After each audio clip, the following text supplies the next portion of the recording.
आज हम देखेंगे फर्टिलाइजेशन एंड इम्प्लांटेशन के बारे में। During copulation semens is released by the penis into the vagina. Insemination copulation वो होता है ड्यूरिंग द मेटिंग प्रोसेस, जो गैमेट्स का फ्यूजन होता है उसे कहते हैं copulation. Semen is released by the penis, semen जो होता है वो पिंस के थ्रू बाहर जाता है, रिलीज होता है इनटू द वेजाइना के अंदर, उसी को बोलते हैं insemination. The motile sperms swim rapidly, sperm जो होता है वो मोटाइल होता है, इसलिए वो जल्दी से ही मतलब कि रैपिडली स्विम करते अंदर जाता है। पास थ्रू द क्रिविक्स के अंदर, एंटर इनटू द यूथरस, जो क्रिविक्स होता है वो कहाँ एंटर करता है, यूथरस में। And finally reach the ampullary region of the fallopian tube, uterus तक जाने के बाद वो फाइनली कहाँ रीच कर देता है, एम्प्यूलरी रीजन में। एम्प्यूलरी रीजन कहाँ होता है, फॉलोपियन ट्यूब में।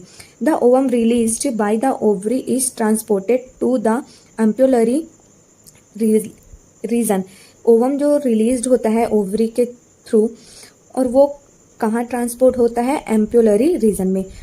वेयर फर्टिलाइजेशन टेक प्लेस, जब फर्टिलाइजेशन होने का टाइम रहता है।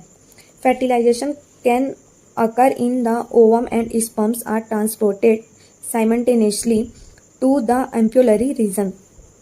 ये बहुत इंपॉर्टेंट लाइन है।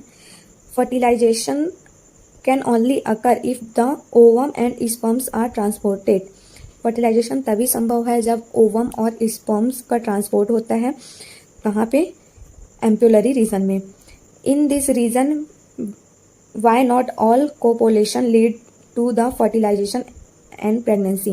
The process of fusion of a sperms with an ovum called fertilization। ये fertilization का बहुत अच्छा ही डेफिनेशन दिया गया है, ये भी इम्पोर्टेंट है, ये मोस्ट इम्पॉर्टेंट लाइन है, इससे MCQ क्वेश्चन आया है अभी CBSE सैम्पल पेपर में। During fertilization a sperm comes in contact with the zona pellucida layer, मतलब कि ड्यूरिंग फर्टिलाइजेशन जो स्पर्म्स आता है, जो कॉन्टैक्ट करता है, वो कॉन्टैक्ट होता है कौन से लेयर के साथ होता है, जोना पेल्यूसिडा लेयर के साथ, of the ovum and induce changes in the membrane that block the entry of additional sperm. जो जोना पेल्यूसिडा जो लेयर होता है वो चेंजेस करता है मेम्ब्रेन का, और वो ब्लॉक करता है जो बहुत सारी स्पर्म्स की एंट्री, वो सिर्फ एक या दो ही स्पर्म्स को एंट्री करने देता है।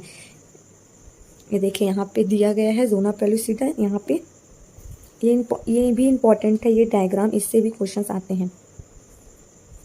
दस it ensure that only one sperms can fertilize the ovum, जब जोना पेलुसिडा लेयर्स को लगता है कि ये इंश्योर है, ये स्पर्म्स, तभी उसको अंदर आने देता है फर्टिलाइजेशन के लिए। The secretion of acrosome helps the sperm enter into the cytoplasm of the ovum through the zona pellucida, and जो सिक्रेशंस होता है वो एक्रोजम्स हेल्प करता है स्पर्म्स का एंटर करने में इनटू द साइटोप्लाज्मा के अंदर जाने के लिए, of the ovum through the zona pellucida, ovum के थ्रू जोना पेलुसिडा के अंदर जाने में। And induce changes in the membrane, उसके बाद जोना पेलुसिडा जो होता है वो मेम्ब्रेन को चेंज करता है, that block the entry of the additional sperm, और जो एडिशनल स्पर्म का जो एंट्री होता है उसे भी ब्लॉक करता है, मतलब कि जो बहुत सारी स्पर्म्स आ रहे हैं उसके एंट्रियों को बंद करता है वो। Thus it ensure that only one sperms fertilize an ovum, जब ये जोना पेलुसिडा इंश्योर हो जाता है कि ये सही है, तभी वो एक स्पर्म को अंदर आने देता है ओवम के अंदर फर्टिलाइज के लिए। The secretions of the acrosome helps the sperm enter into the cytoplasm, जो सिक्रेशन के थ्रू जो एक्रोसोम होते हैं वो हेल्प करते हैं स्पर्म को साइटोप्लाज्म के अंदर आने में, ओवम के थ्रू द जोना पेलुसिडा के through, and the plasma membrane, और जो प्लाज्मा मेम्ब्रेन होता है। This induced the completions of the mitotic divisions of the secondary oocyte, ये जो प्रोसेस होता है वो इंड्यूस करता है माइटोटिक डिवीजन को और सेकेंडरी oocyte को। The secondary mitotic division is also unequal and result in the formation of a second polar body, जो सेकेंड माइटोटिक डिवीजन होता है वो भी एक अनइक्वल होता है और रिजल्ट होता है उसका formation of second polar body में। एंड अ हैप्लॉइड ओवम और ओटिट, और वो एक हैप्लॉइड ओवम होता है. Soon the haploid nucleus of the sperms and that of the ovum fuse together to form a diploid zygote. जो हैप्लॉइड न्यूक्लियस होते हैं स्पर्म्स का, जब वो ओवम के साथ फ्यूज करते हैं तब वो क्या गिव करते हैं, मतलब क्या प्रोड्यूस करते हैं, haploid zygote. one has to remember that if the baby has been decided at stage itself. यहाँ तो ऐसे कुछ इंपॉर्टेंट लाइन नहीं है, हम आगे देखते हैं. The mitotic division starts as the zygote moves through the isthmus of the oviduct called cleavage. जो माइटोटिक डिवीजन जब स्टार्ट होता है ज़ाइगोट में मूव करने के बाद वो कहाँ जाता है, ज़ाइगोट से मूव होकर स्टोमस में, और वो स्टोमस ओविडक्ट में उसी प्रोसेस को कहते हैं क्लीवेज टूवर्ड्स द यूथरस. और जो क्लीवेज होता है वो टूवर्ड्स द यूथरस होता है. And forms 2, 4, 8, 16 daughter cells called blastocells. और जब वो फॉर्म करते हैं, क्लीवेज जब फॉर्म करते हैं वो 2, 4, 8, 16 डॉटर सेल करते हैं और उसी को बोलते हैं ब्लास्टोमेयर्स. ये वाला जो डायग्राम है, transport of ovum, fertilization and passage of growing embryo through fallopian tube. मतलब कि जो ट्रांसपोर्ट होता है ओवम का और जो फर्टिलाइजेशन का प्रोसेस होता है, कैसे एम्ब्रियो ग्रो करता है फॉलोपियन ट्यूब में, उसी का ये डायग्राम है. यहाँ पे देखो, पहले 2 बना, ये पहले ओवरी है, उसके बाद यहाँ पे 2 बना, 2 डॉटर सेल, सॉरी यहाँ पे स्पर्म, ये ओवरी है, यहाँ पे स्पर्म फ्यूज हुआ, उसके बाद यहाँ पे 2 डॉटर सेल बने, यहाँ पे उसका 4 डॉटर सेल बने, उसके बाद यहाँ पे 8 डॉटर सेल बने. जो 8 डॉटर सेल बनते हैं उसे बोलते हैं मॉड्यूला. और जो